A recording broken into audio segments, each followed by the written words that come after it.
Ngayon nga pala, may home service tayo. Si Genyo.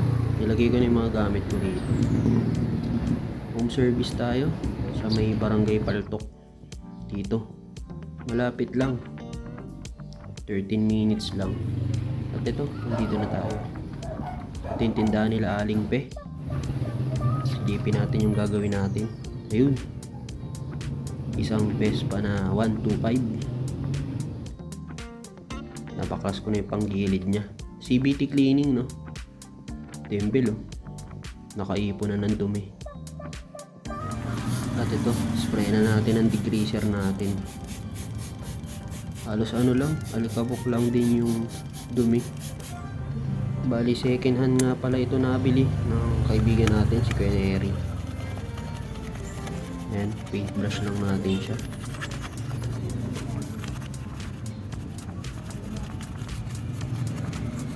Bali ito nilabas ko nga pala kasi nakakaya dun sa loob kung dun pa tayo maglilinis. Baka madumayan yung garahe.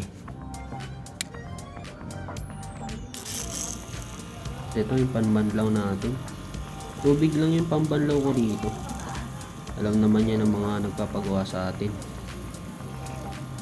Mas safe ito kaysa dun sa mga nakagawian nating gasolina nung araw na panlinis ng CVT.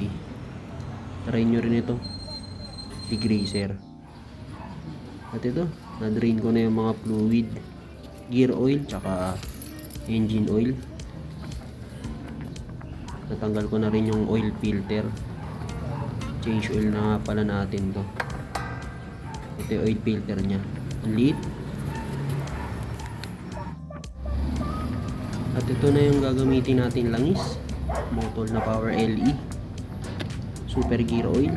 At ito yung oil filter nya, 550. Grabe, paliit-liit, ang mahal.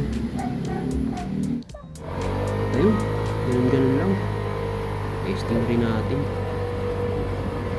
Sarap talaga gamitin ng Vespa. Pangarap ko din kasi ito. Mahal lang talaga siya. Pero malay natin, pabili tayo balang araw. Suwabe lang yung takbo niya. Inikot ko lang dyan sa street nila, isang diretso lang. Tapos ito, pag pictorial na rin tayo. Tinabi ko yun sa Genyo. Malay nyo sa susunod, hindi na tayo Francis Sweet, magiging Francis Vespa na rin tayo. Thank you sa panonood.